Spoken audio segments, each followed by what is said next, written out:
In the last class, we have seen about link reaction. In this class, I'm going to discuss about TCA cycle.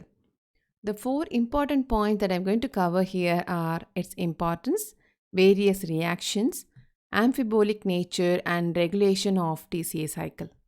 Cells derive energy from respiration by oxidation of respiratory substrates. So during aerobic respiration, respiratory substrates, let it be carbohydrates, fats, or proteins, they have to enter into the final common pathway for oxidation of fuel molecules, that is TCA cycle. Though many amino acids can directly enter into the TCA cycle by forming its intermediates, fats, carbohydrates, and some of the amino acids, they can enter into the TCA cycle only after getting converted into a common metabolite known as acetyl CoA.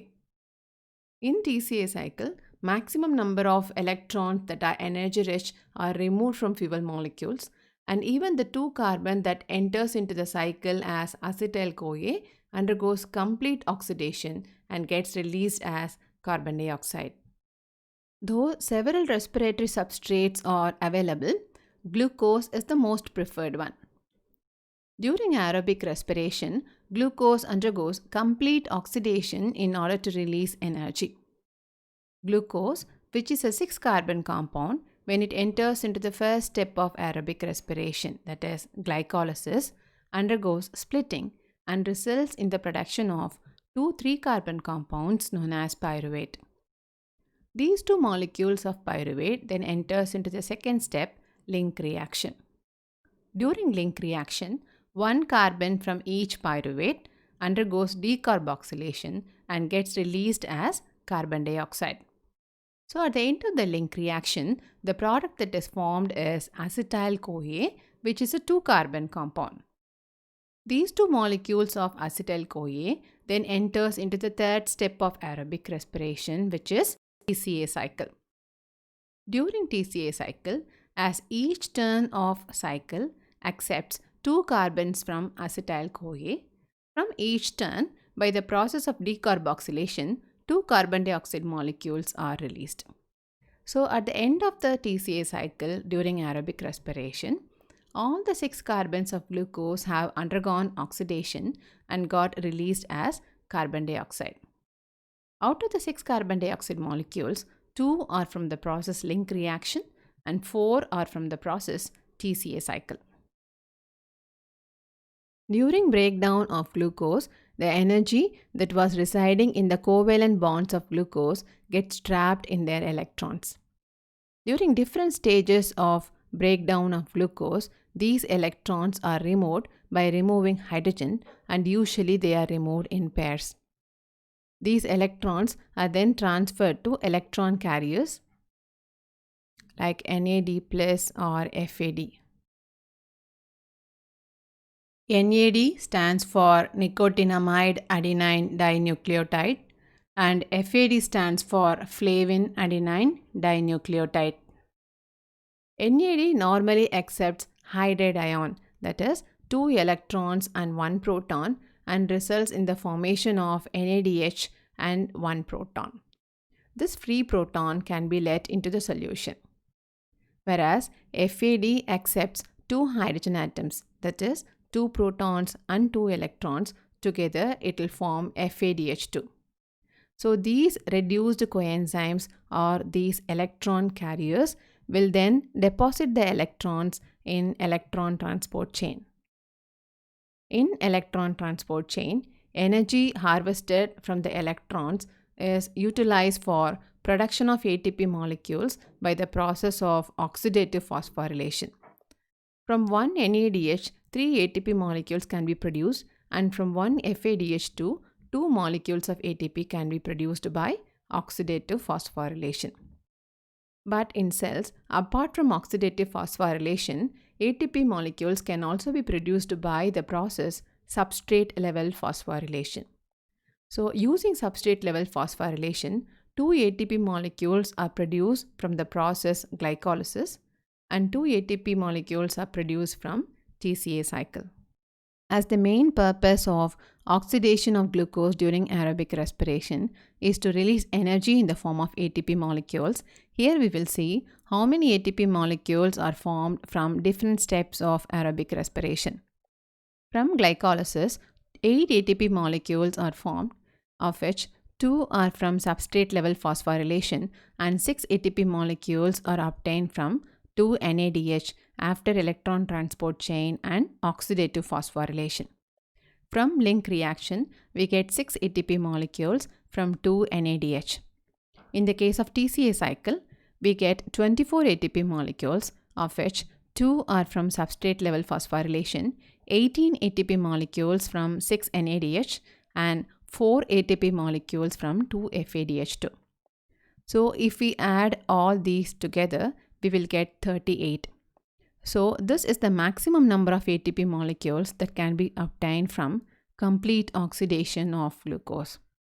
If you see the entire data, in TCA cycle, out of the 6 carbons of glucose, 4 are removed as carbon dioxide. And out of the 12 pairs of electrons that has to be removed during this process of oxidation, 8 pairs are removed only in the process of TCA cycle. And of the total 38 ATP molecules, 24 are contributed by the process TCA cycle. All these numbers will clearly state the importance of TCA cycle in aerobic respiration. Full form of TCA cycle is Tricarboxylic acid cycle. This is because as soon as acetyl CoA enters into the cycle, the first few compounds formed are tricarboxylic acids, which contain 3 carboxyl groups. This cycle is also known as citric acid cycle because the first stable tricarboxylic acid formed is citric acid. Another common name for TCA cycle is Krebs cycle. This name is given to honor Sir Hans Adolf Krebs, who has proposed TCA cycle in the year 1937. In order to study TCA cycle, he has used powerful flight muscle of pigeon. For the discovery of TCA cycle, Krebs was awarded Nobel Prize in Medicine in the year 1953. For those who are interested, I have given a link for Nobel lecture of Krebs in the description section, which is just below this video. If we see all details of various reactions of TCA cycle in a single slide, it appears like this. Looks complicated. In order to simplify this, first we will see the broad picture of TCA cycle, then we will see each reaction separately in detail. TCA cycle happens in matrix of mitochondria. C2 represents acetyl CoA, which is the end product of link reaction. For every acetyl group that enters into TCA cycle, 2 molecules of carbon dioxide are formed by decarboxylation, 3 molecules of NADH and 1 molecule of FADH2 are formed by the process oxidation. If you observe these 2 steps, oxidation and decarboxylation happens together, so we can also call these steps as oxidative decarboxylation. Apart from this, there is formation of guanosine triphosphate in animal cells and formation of adenosine triphosphate in bacterial and plant cells by the process substrate level phosphorylation.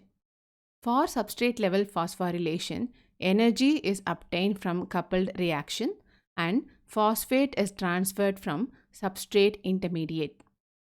GTP is energetically equivalent to ATP. GTP has its own functions like phosphorylation of proteins and signal transduction. But whenever needed, GTP can be converted into ATP. Now we know important products of TCA cycle and various processes that are involved in the formation of these products. Next, we will see how different reactions of TCA cycle are interconnected and various chemicals that are involved in the process of TCA cycle. In the first step, acetyl CoA, which is a 2-carbon compound, gets accepted by oxaloacetate, which is a 4-carbon compound. These 2 compounds are linked together by the process condensation. From the intermediate, coenzyme A is released by the process hydrolysis, leading to the formation of first stable tricarboxylic acid, citrate. Citrate is a 6-carbon compound. But citrate is not very suitable for oxidative decarboxylation. So, citrate undergoes isomerization and forms isocitrate. During the process of isomerization, an intermediate is formed and is cis-aconitate. Now, this 6-carbon isocitrate undergoes oxidative decarboxylation and forms a 5-carbon compound alpha-ketoglutarate. During the process of oxidative decarboxylation, there is synthesis of one NADH molecule and release of one carbon dioxide molecule. Alpha-ketoglutarate is the only 5-carbon compound in TCA cycle. Above this alpha-ketoglutarate, compounds contains 3 carboxyl groups and 6 carbon atoms, whereas next to alpha-ketoglutarate, compounds contains 2 carboxyl groups and 4 carbons. Now this alpha-ketoglutarate undergoes oxidative decarboxylation and forms succinyl CoA. During this oxidative decarboxylation also, there is synthesis of one NADH molecule and release of one carbon dioxide molecule.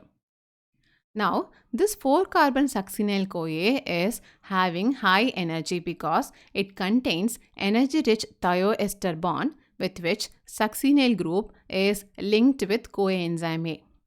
So, when this succinyl CoA forms succinate, there is release of energy, and that energy is used in the synthesis of either GTP or ATP by substrate level phosphorylation. Now, this succinate has to get converted into oxaloacetate, but this regeneration happens in 3 steps. In the first step, succinate undergoes oxidation and forms fumarate. During this oxidation, the redox equivalents that are released are accepted by FAD, resulting in the formation of FADH2. But immediately, these redox equivalents are transferred to electron transport chain. The reason is the enzyme that is involved in this oxidation is already a component of electron transport chain. Fumarate accepts water during hydration and forms malate. In the last step, malate is oxidized to oxaloacetate. During this oxidation, there is formation of one NADH molecule. Oxaloacetate, whenever there is entry of acetyl CoA, can accept acetyl CoA so that next turn of TCA cycle can occur. This scheme of oxidation of acetate is known as cycle because oxaloacetate, which brings fuel molecule into the cycle, is regenerated again during the process. If you look at names of several intermediates of TCA cycle, you will know they are not organic acids. Instead, they are anions of respective organic acids. Normally, at low pH, organic acids remain in undissociated state. But the pH of matrix of mitochondria is between 7.8 to 8. At that pH, normally organic acids undergo dissociation and forms anions and protons. Another interesting point about this is undissociated acids can easily pass across the membrane by simple diffusion. But anions of organic acids cannot readily pass across the membrane and they tend to remain within the compartment. Moreover, protons released during the process will try to acidify the medium and they can also take part in various metabolic pathways. I hope now you have got a big picture of TCA cycle. Next, we will see different reactions of TCA cycle in detail.